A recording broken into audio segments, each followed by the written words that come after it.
Hi, everybody. First off, before I start, I just want to say that I can't believe this is the very first Jay on the Beach. It's been so well run. I attend a lot of conferences, and this is already one of my favorites. So a big shout out to ITRS and Velo for their work.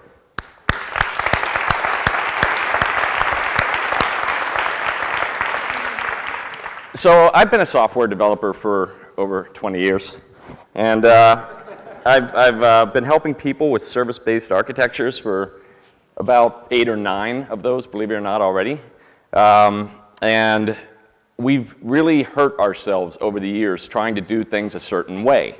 And from the things that we've learned from that, we have since, tried to build frameworks and tools that will allow us to not stub our toe in the ways that we've been doing it before. So this talk is largely about how at Lightbend we realized that we had Play Framework and Akka and all these great tools to help people build reliable software that scales very easily. But what we didn't have was a way to help people do that beyond these like primitive tools. They're primitive in that they only give you some basic tooling to do stuff, but they don't show you how to do stuff. So that's where this new framework that we came out with, Lagom, has come from. And this is really about the story of Lagom. So, how many people here subscribe to Gartner Group? Anybody? Yeah? Okay, 1, 2. So Gartner Group is something that a lot of executives listen to for understanding the pulse of technology. And Gartner Group has come to realize that the architectures we've been using up until now simply won't be the way we need to build software going forward. 5 years from now, especially with all these devices that are connecting back to our various servers and stuff like that, we're going to have way more clients than we do now. And how are we going to be able to build software that scales in the face of that? So, what are we trying to achieve? We have 3 fundamental things we need to do here. We need to accelerate our teams. And there was a really great talk about continuous deployment just a second ago. But it's beyond just what we're putting into production. It's making sure that our teams are able to work independently, right, and not be stubbing their toes on other teams' work and waiting for somebody else to deploy their stuff so that they can deploy theirs as well. So we're also trying to reduce these dependency nightmares, which come from having all of this entangled code. But then finally, we're also trying to increase our application throughput. And you could say that, hey, I've got an application here that doesn't have these high requirements of scale. So I don't have to think about that. And I'm going to tell a story of where we thought that, and that changed on us because the world changed on us. So, first of all, I want to say that the term microservices sucks. It's terrible. But it's the term that everybody uses to describe this new way that we're trying to build software. And I personally think we should call them isolated services. And by that I mean everything that we build, every one of these services has to be in control of its own fate. The teams that build them, the source code, the way they expose themselves to other services, all has to be completely isolated from other ones. And I'll talk more about that in a second. So this kind of isolation comes from several different levels. Ben Christensen, who is well known for having created RxJava, he was at Netflix, he's now at Facebook. He gave a talk, and you can find it on Microservices.com, where he pretty much talked about the first 2 things I put in my bullet point here. The first is that it's really dangerous to expose a client for a service, something that other people are going to have to call through in order to reach our service. And you may see this with tools like RabbitMQ or something like that, where you're calling through a client to go back to a message queue, something like that. And the problem becomes if we have to upgrade that service or queue or whatever, well, we also have to upgrade the client people are using, which means the other services then have to also be upgraded. We have to think about our source code.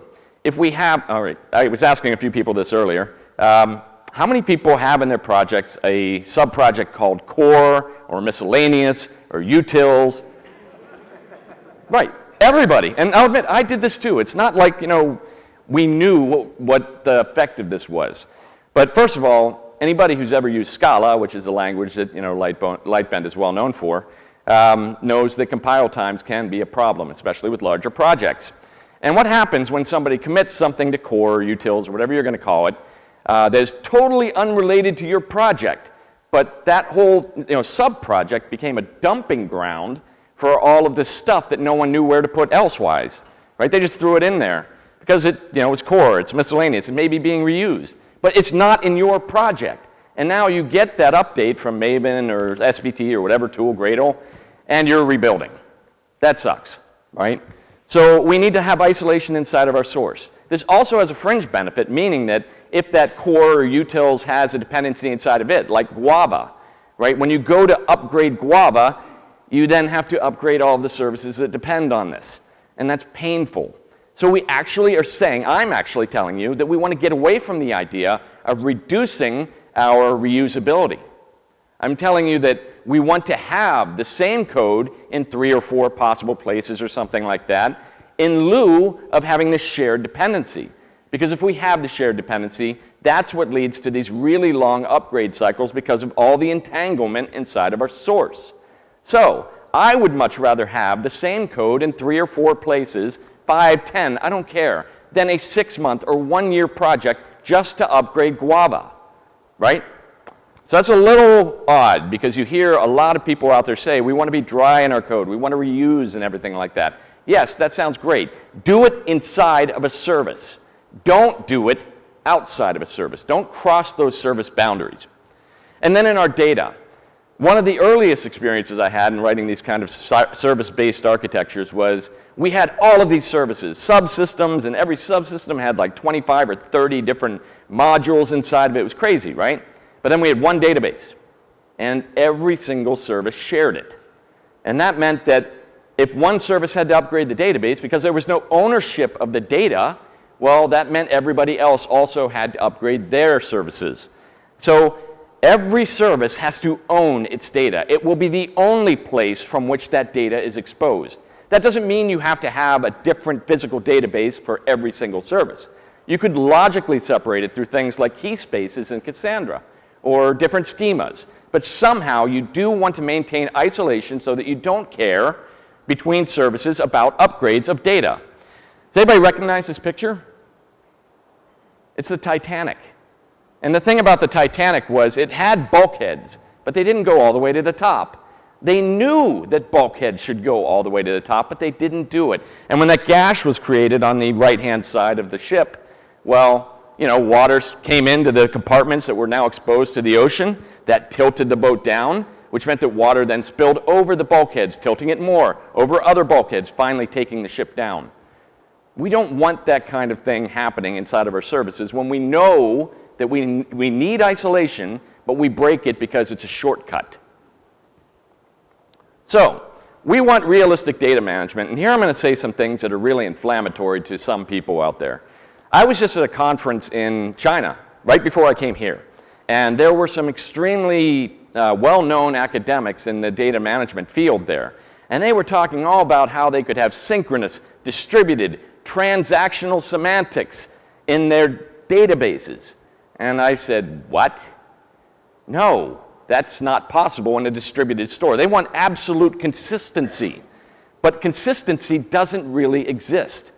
Not whenever you're talking about distributed stores, because of physics, because of the speed of light. You could have 2 things running right next to each other with a very simple network connection between them, but still that's not immediate, and anything can fail in between them, like network cards or the cable or something, who knows what. And so I asked them exactly how are you doing this, and they just brushed it away as Paxos. And anybody who sat through Heidi's excellent talk yesterday knows that that's a communication protocol that involves a lot of interaction. It's not simple. So you can't just say everything always works. No, it doesn't. And I'm also going to say that one of the things that really annoyed me about this conference was that we had vendors there talking about how they had all these tremendous throughput numbers on their benchmarks, right? And the flip side of that is that's not with the guarantees they were also saying that they could do. If they want the synchronous, consistent, distributed transactions, they're sitting there and claiming all of this performance when none of that is in place. So ask people whenever they're telling you these things, exactly what do you have in place there for these guarantees that you're putting in? So instead of worrying about, will my database always do the right thing whenever a network partition happens or a split brain, right? Why don't we move to a different model? One of the things that is really tough to think about if you're a DBA, is anybody here a DBA? One. All right, maybe another. Nothing against the people who are DBAs, but typically these are people with frowns on their faces. A lot. Because they're always being asked by people to make the database performant for both writes and reads. And these are conflicting concerns. They're always at odds with one another. And so DBAs pull their hair out trying desperately to get writes to be as performant as possible and reads to be as performant as possible. And that's not really plausible with a single store. Instead, we need to move to a model where we say, all right, I'm going to collect all this data whenever it comes in or whenever I need to, and I'm going to do it in an event-sourced manner. Because in doing so, I always have a way to reconstruct my data. Anybody who's ever used a relational data store and tried to reconstruct their data from the audit log knows what I'm talking about. It's painful. It's not easy. It doesn't just work. So instead, we have a write store. This is what we call CQRS, Command Query Responsibility Segregation. And if you look closely, you will see it everywhere. Even inside those databases that people were saying are doing the distributed, consistent, synchronous transactions. Really, under the hood, they're doing CQRS inside of it. They're capturing the things that come in, and then they're trying to push it out into something that is then readable, right, in some relational format or something like that. So this is a separation of concerns, and it can happen in a lot of different ways. Write store, read store. The write store just sits there and stripes stuff out as events are being, are taking place. And then the read store is consumable. It is in the form that the people who need to consume that data need it. They get it in that form right away without any kind of transformation or joins or anything like that. And that gives you a system which has the characteristics of resilience and speed, right? You get that elasticity from being able to provide services that other people can consume that data in a really readable form. Now, transactions. How many people here are Spring developers? How many people have used @transactional from Spring JDBC? What happens when you try to update multiple tables in a transaction and it fails? It comes back to you and says, there's an exception, right? You can't do it. What do you typically do about that? Anybody? Nothing.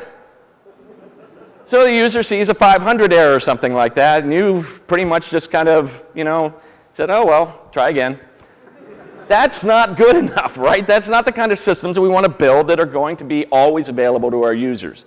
So instead, let's let go of the idea that we can do an update to multiple tables, and when 2 out of 3 succeed, that's a failure. That isn't a failure.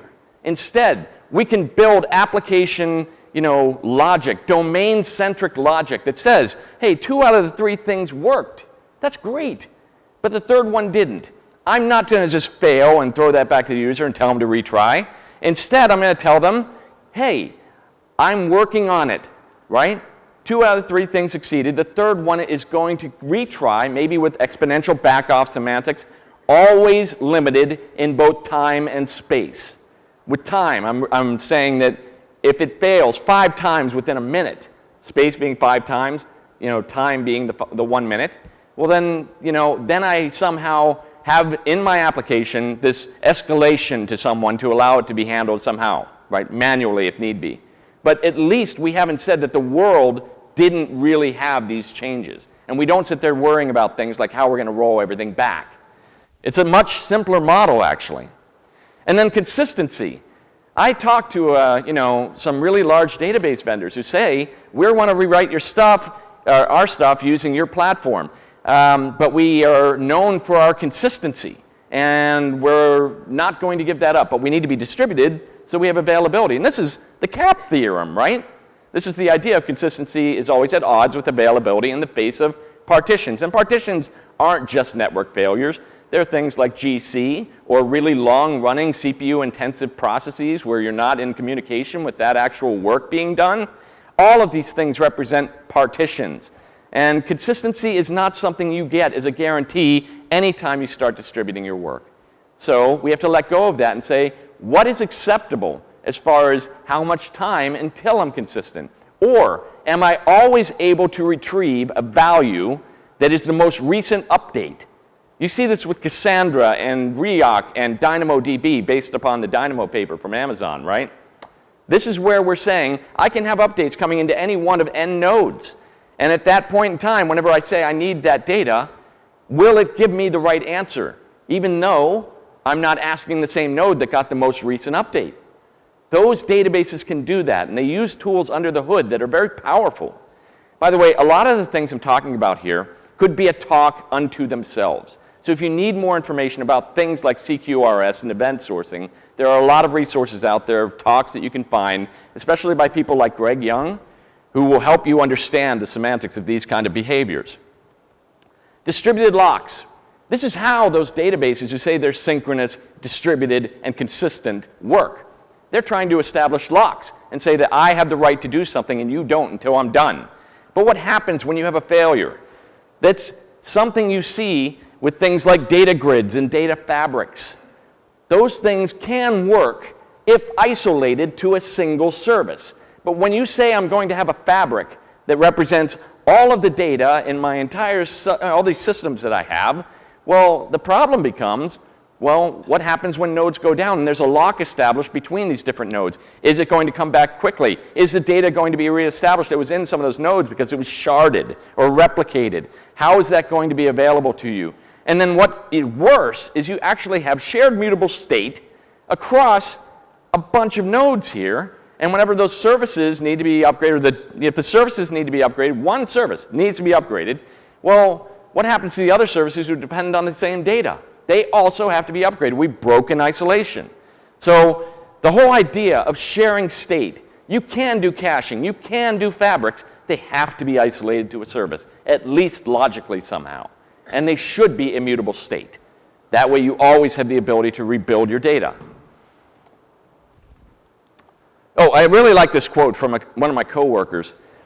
It really comes from Martin Fowler's talk about microservices. If you ever read his blog post about it, Martin Fowler said, think in terms of compensation. But Kevin took it a step further and said, not prevention. This is the way we tend to think about systems, that we can think about all the things that might go wrong, but we can't. Cognitively, we cannot think about all the things that might go wrong. So instead of even trying to, have a backup plan for anything. And that backup plan could be one policy for just about anything that happens. That's fine. But at least that doesn't take you down. Does that make sense? So, part of this realistic data management is the idea that we have to let go of the old acid. The ideas of atomicity, isolation, consistency, and durable. Instead, let's think in terms of associativity and commutativity. And those are big, fancy words for what are really simple concepts in math. Commutativity is just the idea that order doesn't matter. If we don't have to worry about order, then anything can happen in any order, and we're not concerned by that. And the really good example of that is this picture right here. It doesn't matter if I add 2 plus 3 or 3 plus 2, I get 5. However, if I subtract 3 from 2, or I subtract 2 from 3, I get different answers. That's not commutative, right? If we have a commutative scenario where order doesn't matter, and we're associative, where grouping doesn't matter, where, for example, I'm doing some work, but I have to wait for something else to happen, if I don't have those scenarios, associativity and commutativity together, I have linear scalability with both of them. And then I can scale up nodes and theoretically have linear scalability where, if I'm handling 100,000 things with one node, it's 200,000 things with another node, 300,000 things with another node. As an example of this, a really large consumer electronics company in California, in Cupertino, I can't name them, they have these devices and things, and sometimes things go wrong on those devices. And users of those devices may say, hey, I want to send a report back, right? You may wonder why I'm not talking in specifics here, but you can probably guess. But when those reports come in, it doesn't matter that one report comes in before another or after another or anything like that. And it's not waiting for any other information to be collated. So they can receive it, put it into Kafka, and then have subscribers that are going to listen to these topics, and they handle them through a pipeline and then put it into Cassandra, where incidentally they're running 75,000 node clusters, 2 of them. That's pretty amazing. Well, they say to me, can we do that? And I said, yes, of course. Does order matter? No. Does grouping matter? No. All right, well then you don't even have to worry about a clustered solution. You can have individual nodes that you spin up, and they can just handle work. And if any of them fail, bring up another. You can pretty much rely on system D, and you're done because of acknowledgement from that queue out of Kafka, that topic that you're listening to. So, awesome stuff. That's where you want to be. It's not possible for everything, but it makes your life a lot simpler. Idempotent, the idea that if I handle one message, if I get it again, I don't always, add that $100 to my bank account each time. Because the reality is there is no exactly once guarantee of delivery. And you will see vendors come out and say that we have exactly once. They're lying. What they have is exactly once under some scenario. You'll see an asterisk. For example, Flink does say they have exactly once. And in a perfect world, it does work. It's awesome. However, if the connections go down, no, it doesn't. So that's an assumption. Those assumptions are killers. When people say exactly once, they're not being truthful. The reality is we have to have at least once. We have to send messages multiple times because we never know whether we're going to get an acknowledgement from the server doing the work.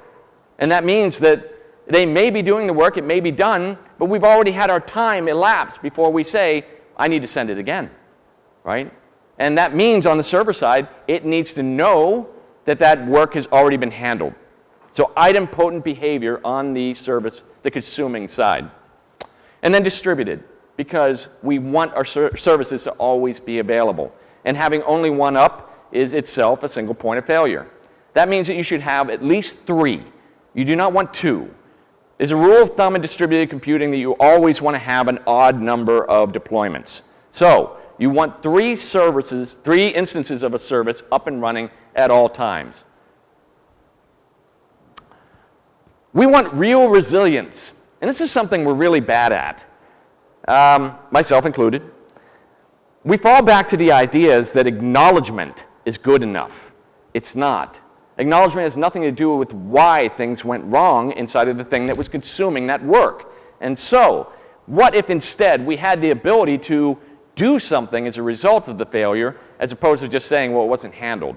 Acknowledgement is useful. It is helpful whenever you have a server go down in the middle of its work and it can't recover in some meaningful way. It can always be handled by another server.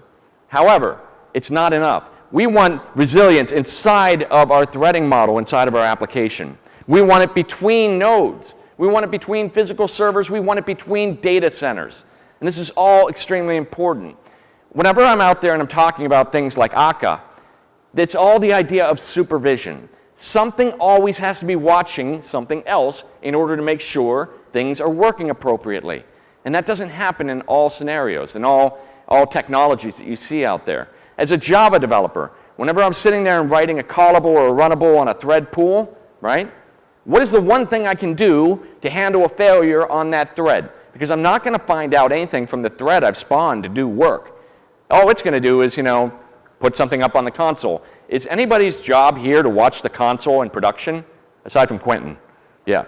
That's what he does for everybody. He's doing it now. No, that's not good enough. Nobody's sitting around watching the console, right? So you say, all right, well, I'll implement an uncaught exception handler for the thread pool, and that's going to help me.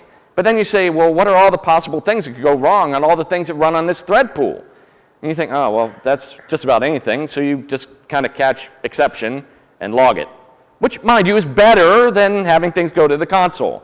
But if you want real behavior that captures what to do when failures occur, you instead have to have a domain-centric thread pool. You've got to turn that thread pool into something that's only used for customer updates. Does anybody do that? No, right? That doesn't make any sense. So instead, we do have tools now that allow us to have supervision at every level. Use them. They're going to be really important in helping you keeping your services up and running at all times. We want asynchronous APIs, and everybody's all really caught up in the big, movement for HTTP REST, which incidentally is awesome. It decouples your services. That's good. We want that. However, it isn't always the best scenario. For example, while I'm using the term synchronous here, I'm not talking about thread asynchrony and thread synchrony, where I'm calling something and then I can go off and do other things kind of stuff.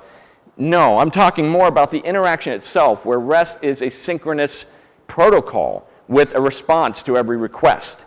So instead, let's get away from that when we don't need it. We can have services that expose a RESTful API at the exterior. And then behind them, they can depend on other internal services. And instead of having that RESTful interaction, we can have messages. We can have streams for things that don't require responses.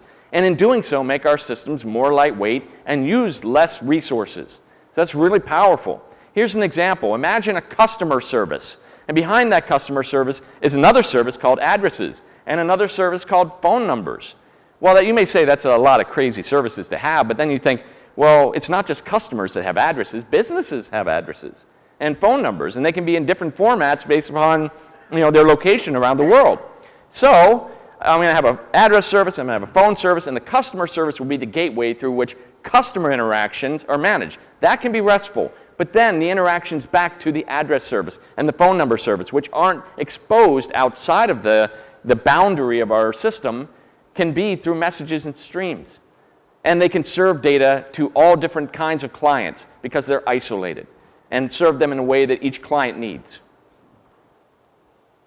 So another thing, and this is a little bit off topic, is we really want immutable deployments.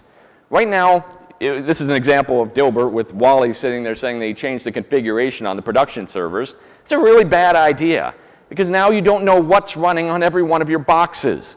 Instead, everything has to be fingerprinted. And by that I mean, it's not just the binary code that you're deploying, but also the configuration that goes along with it. That's really important.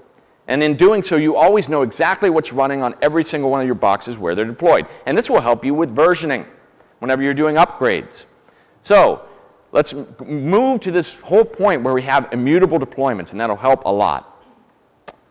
And finally, we want to expose only the tip of the iceberg. The complexity of my customer service having other services it depended on is irrelevant to somebody who is asking for something from the customer service. Doesn't matter. We expose the tip of the iceberg, and all the details of what's happening behind it are irrelevant to the people who are using these services. Now, how many people here do domain-driven design? A few.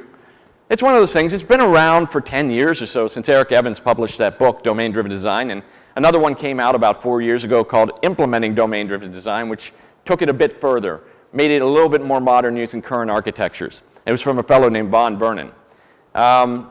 These books help us define how our services are broken apart. But the tricky thing here is a lot of us don't have the ability to say that I'm starting from scratch. And you can't take a brownfield project, one that already exists, some big monolith, and say, I'm just going to split it up into a whole bunch of aggregate roots and bounded contexts. No, nobody does that. So you don't, right? In a greenfield project, this is a great way to figure out how your services should be segmented. But in a brownfield project, you don't always have this luxury.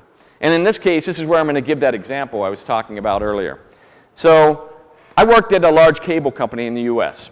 They had 40 million subscribers. And in 2000, 2001, they deployed a JEE application with a large relational data store behind it.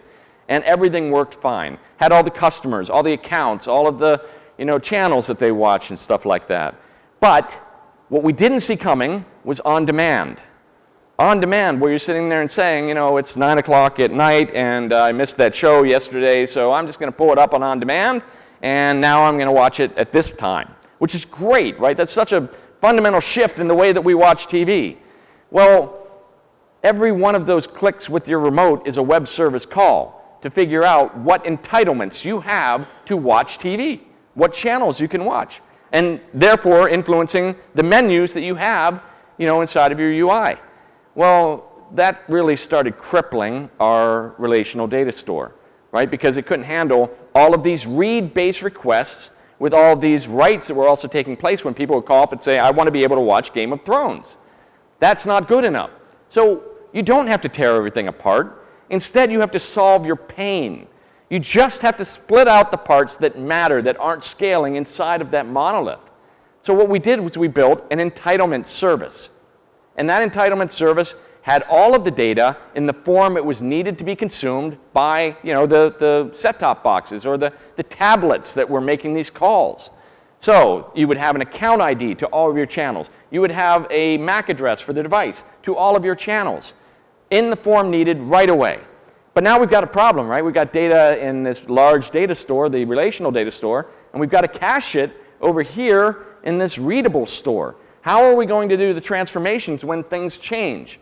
On the assumption that the relational data store is our source of truth, which is a valid assumption, right? That this will always be updated. We don't care about what's happening before it. On the assumption that that large data store was always going to be in place and have the right data, you could emit an event from it and then capture the event and put it into some sort of message queue. And you could have people consuming out of that message queue and updating the store that we were using for the cache, which in this case was REOC, because it was a Dynamo store that had key value semantics for that account number to all their entitlements. Awesome. Except the problem is time. You don't know that the event will come out of that store. You don't know that it will be successfully put into the queue. You don't know that the queue is actually going to successfully transmit it across itself. You don't know that it's going to be consumed by somebody at the back end. You don't know that the worker is going to put it into REOC. There's a whole bunch of things that can go wrong, and if any of them do, and you don't know about it because it's entirely plausible, you are out of sync. And if you're out of sync in something so critical to your business as this entitlement store is to the cable company, well, that's bad. So how are you going to fix it? What we did was we instead said, let's always recalculate entitlements. I'm going to get all the accounts. I'm going to get all the customers. I'm going to get all of the channels and et cetera, all the devices. And those are really simple queries that don't take down a database because it's like select all from accounts. And then I have data that's coming in from other sources that I use to calculate the entitlements, put them into REOC. And when I'm done, I do it again. And when I'm done, I do it again.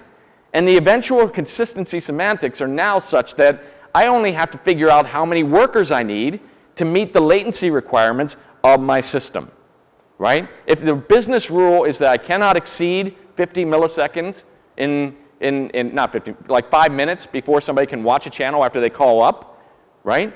Then I've got to meet that. And it's easier than worrying about all the time-based semantics where a partition could occur. Something could be slow. Who knows what? Zombie machines. It's a train wreck out there sometimes. But we don't care because we'll always self-heal. That's how we build resilient systems. And the best part about it was I didn't even have to think about the deletes. Whenever a customer said, I don't want to be a cable company for this company anymore because you stink. I didn't care because I put sessions into my REOC store. I said, if I didn't update you at least once a day, well, you know what? Tombstone the thing by yourself. Let the database clean itself up rather than you trying to put in expensive delete calculations or delete queries, right? That's the one query that is always most painful.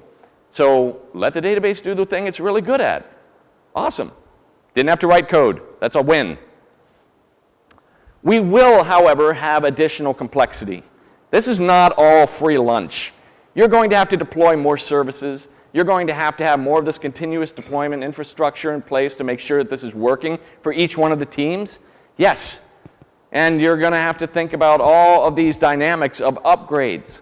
Those are all things that aren't easy. But you know what? I can have multiple versions of a service running at the same time and quiesce from the load balancer which requests are going where.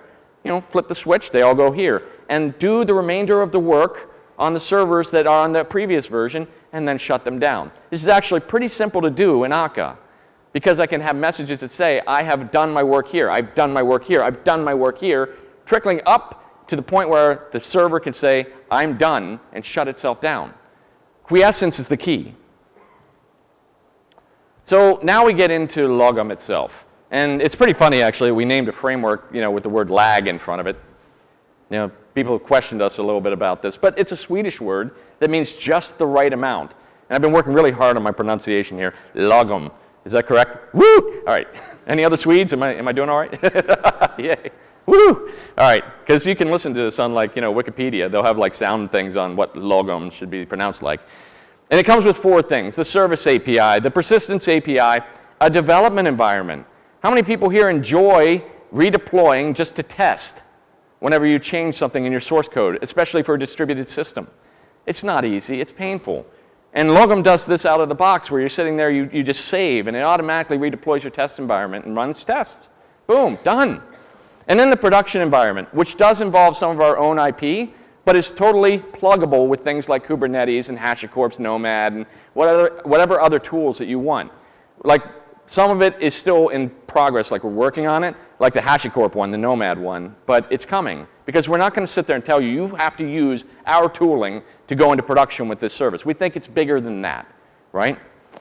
So let's have a look here. This service API, it's just the I/O and the communication, right? And this is where we get these things that we call bounded contexts, the places where we have isolation between our services.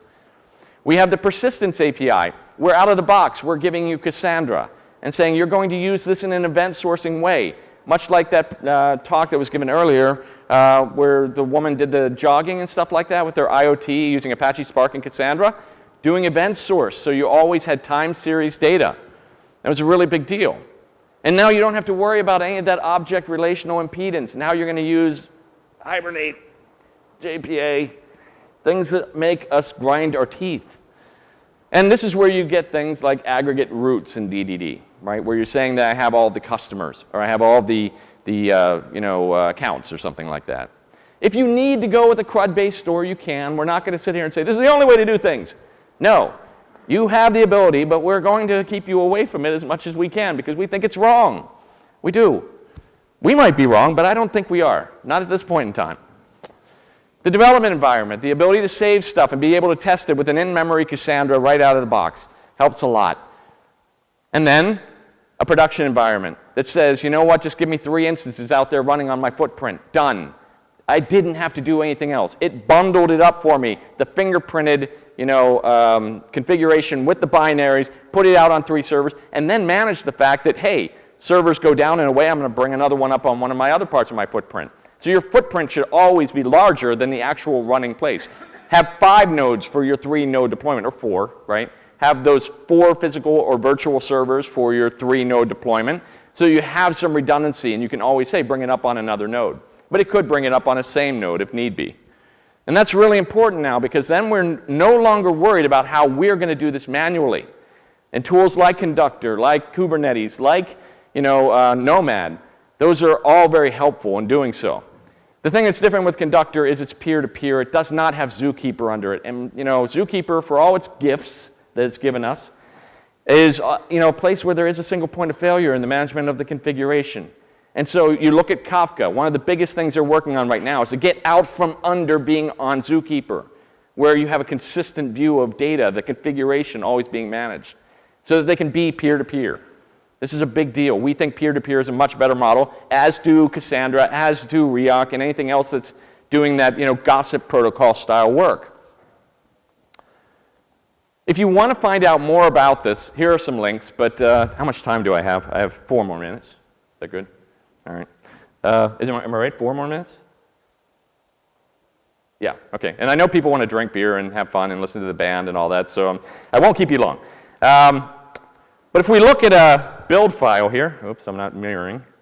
But if we look at a build file here, and I apologize for the fact that this isn't syntax highlighted because I'm too lazy to write one for SBT files. You'll notice that I have a multi-service project here, and this is all available on GitHub through the links that I just showed you. And I define each one of these projects, and I have the dependencies enumerated where projects need to talk to each other, right? And then, whenever I go out and I say that I want to run this, pull this over here. I start SBT. This will take a few minutes. What jokes can I tell while this happens, right? Hopefully I don't have any new dependencies I have to pull down or anything like that. But believe me, we wanted to make this work with Maven. That was one of the critical things that we were actually really focused on doing because we released this as a Java framework first. And that was for a couple of reasons. For one, it's really difficult to turn a Scala project into something that is an equally available Java project. And by that I mean with all the same semantics. We struggled with this with Play framework, and only in the last 6 months did Play really meet parity between Java and Scala. We saw this whenever we acquired the Spray framework and we needed to make it available for Java. It was incredibly difficult. So instead, we started with Java here. And also because, let's face it, Java's a really big market. It's not a bad idea to, give them something as well. But then all I have to say is run all. And it starts up everything. I don't have to do anything else. It starts up every one of the servers. And in this case, virtually running on a friggin' MacBook Air with Cassandra, right? And it'll tell me when everything's up and running here with the service locator, with the service gateway, all done. And the whole thing can be run and just locally on your box with multiple services deployed. That's pretty fantastic. So it's up and running now, actually. So no JS detection failed. What is that about? Anyway, so it's a really neat project, and it's an MVP right now. I wouldn't say to go out there and start writing this in production yet. But think about the things I've talked about here and apply them in the ways that you're building them with other technologies as well. This isn't just Lightbend's view. This is pretty much the view of everybody who's built microservice-based architectures so far. And they're best practices no matter what tools you're using. So find a way to build your systems in this way, and you will have the future in hand. Here are the links. The project site is lightbend.com/logom, github.com/logom. And then there's documentation, but you can find that by going to the lightbend.com/logom as well. And that's it.